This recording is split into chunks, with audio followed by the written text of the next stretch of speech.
How close to the golf ball should you stand at address? I've got two options here. I've got close and far. And when people make their decision, they typically make their decision without consideration for anatomy, physiology, and kinesiology. So I'll show you how that works. But first, let's look at it from the perspective, a different perspective, and that would be T-ball with a little kid. If this was your child, obviously it's an adult, but if this was your child, where would you have your child stand with respect to the plate? Would you be at 1, 2, or 3? And everybody knows you would start somewhere around 2. Now, it's going to be different from child to child. What if you're long and lanky? You could stand back a little further. What if you're short and stocky with short arms? You can move further a little bit. It all depends upon anatomy, physiology, kinesiology, i.e. one's movement skills. It's not arbitrary. In golf, it is arbitrary. Now, in my book, I focus on setting up, and all the videos on this YouTube channel, setting up based upon your rotational movement skill. Nothing to do with, there are people who, they say, well, there are advantages to doing this and there are advantages to doing that, and of course that is absolutely ridiculous. Your setup distance should be dependent upon your movement skills. Now, if you can set up and move perfectly here, well, then you have the option to do anything you want to do. But if you lack rotational movement skills, you should not do this. It is that straightforward. It all depends upon your rotational movement skills. Now, for whatever reason, this hasn't remotely penetrated the minds of golf pros, largely because they are trapped the way Andy Dufresne and Morgan Freeman's character were trapped in Shawshank. So here's Rick Shields. This guy's got over 2 million followers. Look what he tells you. How to correctly, because there is only one way according to these dogmatists. Look how Rick sets us. Everybody up. Everybody is set up at A, which requires absolute dynamic rotational movement skills. So meanwhile, Rick is telling hackers of every skill level or lack of skill level to stand in the most difficult position to strike a golf ball, which requires exceptional rotational movement skills. This guy can't break 80 on a PGA course setup. Meanwhile, the great Arnold Palmer stands further away from the ball. Who else pushes this ridiculous setup position? So here's Eric Cogorno. He's got 250,000 subscribers almost. Everybody, look and see, how close should you stand to the ball? And everybody he's told to stand this close to the ball. Everybody is told. It is literally like they're just running a playbook without even remotely using their cerebral cortex. So why is he telling everybody to set this close to the ball? It's because it is tradition. There is zero science behind this. And there is evidence that some of the greatest players ever, some of the most colorful players ever, winners on PGA Tour, Senior Tour, stood further away. And here we go. Chichi Rodriguez stood further away.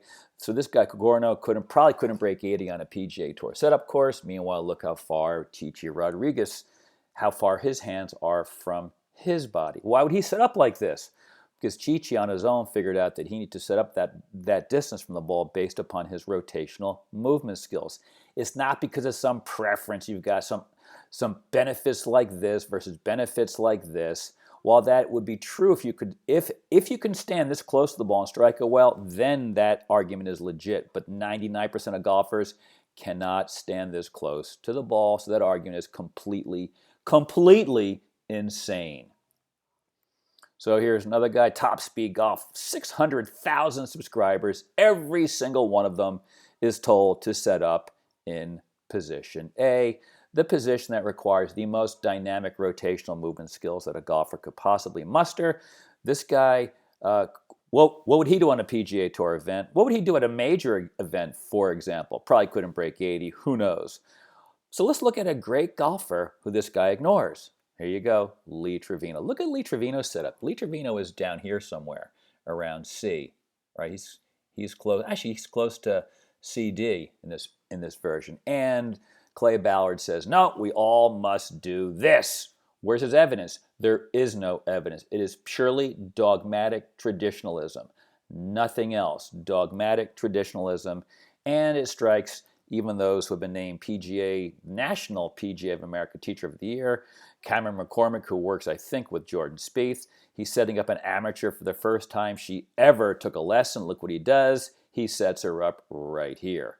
Now, he sets her up like this without even knowing if she has good rotational movement skills or not. She actually happened to have decent rotational movement skills, so for her, it wouldn't be that bad. Now, this, of course, was not on Cameron's site. This was on professional, I guess he's a disc golf guy. He has 330,000 subscribers, promoting the setup position that very, very few people can actually deal with. Now, what amazes me is that these guys, without thinking, for example, because whenever you talk about standing further away from the ball, the most obvious example of this is the greatest ball striker in history, and this is never considered. You can see that this setup position here would be what I have over here for E.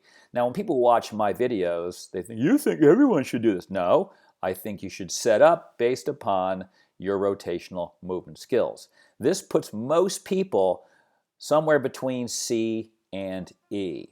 So let's look at an example of someone who does a beautiful job at setup A, and here she is. Did a video of this little girl.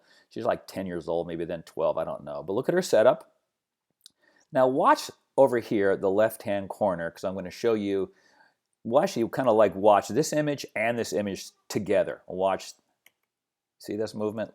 Look at the top left. You see that dynamic rotational movement?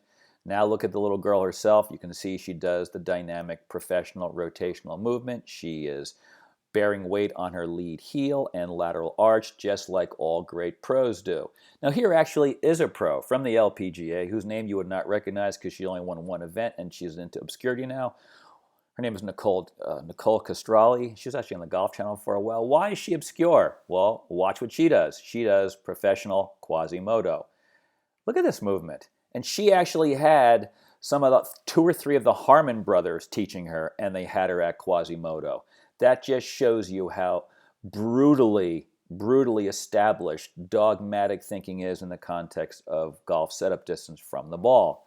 So if you set up like this, which is how everyone is taught to set up, you either will have to have dynamic professional rotational movement skills to get your body out of the way, Quasimodo like Castral, or what most amateurs do, and they just stand up. Now, of course, like that little 10-year-old girl, she can do this. I can't. 99% of golfers cannot do this. So your setup distance from the ball should be dependent upon you maintaining your posture through impact and not standing up above this, we'll call it the top of the headline. And so you need to figure this out for yourself. So I've been working on this now for a few years now, like 3 years total, 3 years, really hardcore the last 2 years, year and a half.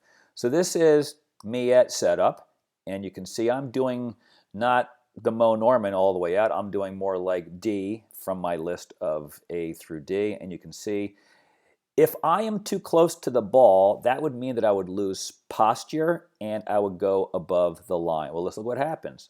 No problem. See that? I go from D and I look like almost E at impact. Yeah. Now I've been working on swinging from my heels more, and I am swinging clearly from my left heel here, not on the balls of my feet, and I haven't rotated too much. So this is actually fine, but I'm trying to swing with being flat here to train my brain to really dynamically rotate through the ball without any forward momentum at all. So now look at this. I've assumed a different setup position between D and C. And what I'm doing here is I'm consciously, as I go into the top of my backswing, dropping my weight onto my heels and trying to stay there through impact, and that allows me to rotate through the ball a lot better than I was doing before. You can see, look at how my head moves back off the ball as I rotate. Well, it's not so much moving back, but I'm rotating through, so it looks like I move back. And you can see, because most amateurs, when they're at address, if they put the butt line here, they move forward. You can see here, I have not. So I am changing my position at address based upon my ability to move through the ball properly without getting onto the balls of my feet. I don't know if I'm going to ultimately end up doing C, D, or a combination, or be closer to E. Can't say for sure. But what I do know is that I will be guided by my posture through impact, not losing my spine angle and not standing up so I go across the headline. That is where your setup, or how your setup position should be determined. And then because most amateurs rise up onto the balls of their feet, we need to learn to swing from our heels. Now, I think these are the two best drills ever for that. Plus, they help to knock out all other common swing faults. And I put this up here so you can just go on, because you're already on the Amateur Golfer's Dilemma YouTube channel. You can just watch this one here, where I describe the and how I came up with the lateral lunge driver drill and the squatting driver drill. But this is how you identify how close to the ball you should be standing. Nothing to do with the benefits of this or the benefits of this from a purely swing perspective. It is an individual issue based upon your ability to move in rotation and not lose your posture during impact, and therefore not standing up and losing all that rotational momentum by creating forward and vertical momentum instead.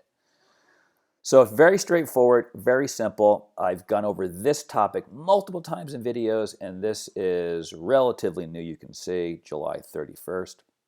Although both of these drills are discussed in this book, which is, I of course highly recommend because I wrote it obviously. But what you can do is just go right over to Amazon Prime and you can look inside the book to see if the information in the book suits your needs.